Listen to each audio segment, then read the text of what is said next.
What if one man could change the world with nothing but a horse, a bow, and a vision?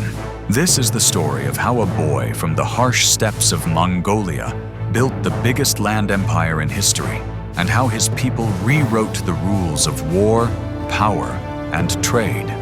Welcome to the rise of the Mongol Empire. To understand the Mongol Empire, you have to start with its roots.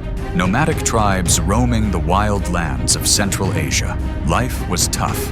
These people were herders, always on the move with their animals, looking for fresh grass and water. Their lives were shaped by survival, speed, and loyalty to family and tribe. Each tribe had its own leader, and there was constant fighting for land and power. Out of this struggle came a boy named Temujin. At just 9 years old, Temujin's father arranged for the marriage of Temujin and Borte, the daughter of a powerful chieftain. Shortly after his marriage, Temujin's father, a respected chief, was poisoned by rivals. Suddenly, Temujin and his family were alone, abandoned by allies, and left to survive on scraps. He learned early on that loyalty could be earned, and that betrayal had a price. Over time, Temujin built alliances, not just through battles, but through marriages and promises. He gathered followers, united rival clans, and in 1206, he was given a new name, Genghis Khan. It meant universal ruler. Genghis Khan didn't just unite the Mongols, he reinvented how they fought. His army was built for speed. Every soldier was a horseman, trained to shoot arrows while riding full speed. These tactics made the Mongols nearly impossible to catch, and deadly when they attacked.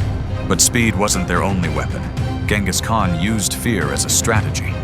The Mongols destroyed everything in their path and murdered most of their enemies, except a few survivors they would allow to escape after a siege, knowing they'd spread stories of Mongol cruelty.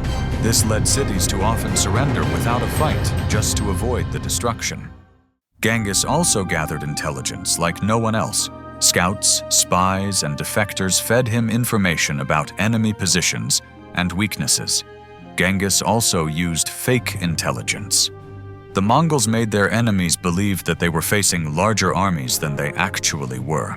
The Mongols knew their targets better than their targets knew themselves. They used fake retreats to lure armies into traps, ambushes to surprise at night, and signal flags to coordinate moves across huge battlefields. These weren't just warriors. They were part of a war machine. Once the Mongols had unified under Genghis Khan, they moved fast. First, they took over rival tribes. Then they pushed into China, Central Asia, Persia, and even Eastern Europe. At their height, the Mongols ruled from the Pacific Ocean to the edges of Europe, the biggest land empire the world has ever seen. And they didn't just conquer, they connected. The Mongols reopened the Silk Road, turning it into a safe superhighway for traders, travelers, and ideas. This era became known as the Pax Mongolica, Mongol peace. Goods like silk, spices, and gold flowed from east to west. But more importantly, so did knowledge. Chinese inventions like gunpowder and paper spread across continents. Ideas in medicine, astronomy, and engineering crossed borders. Cultures mixed in ways that had never happened before. Cities like Samarkand and Baghdad flourished under Mongol rule, becoming global hubs of trade and culture. Of course, running an empire this massive wasn't easy. The Mongols had to deal with rebellions, supply lines stretched thin, and disagreements among their own leaders. They ruled over many different religions, languages, and customs, but instead of forcing one culture on everyone, they often let local leaders stay in power if they pledged loyalty. It was a smart way to keep peace.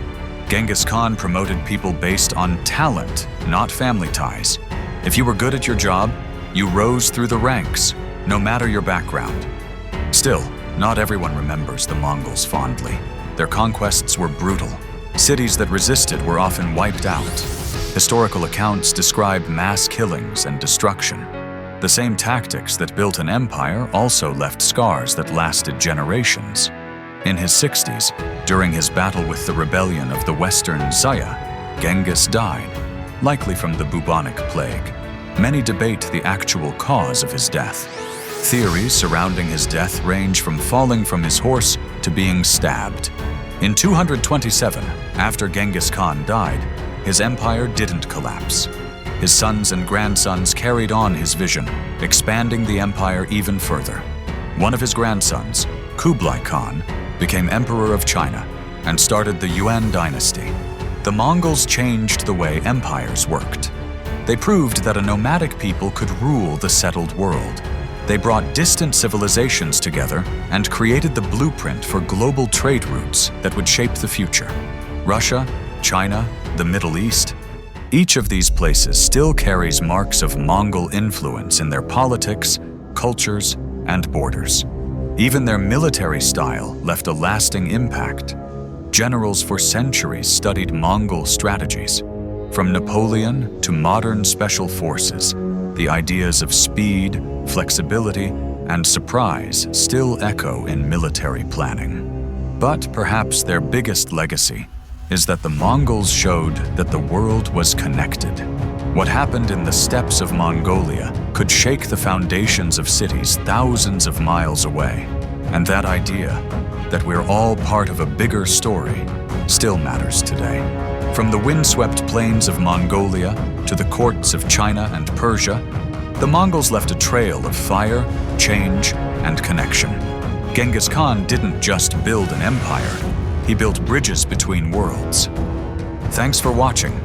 If this journey through the rise of the Mongol Empire sparked your interest, hit that like button, subscribe for more deep dives into history, and drop a comment telling us what empire or historical figure we should cover next.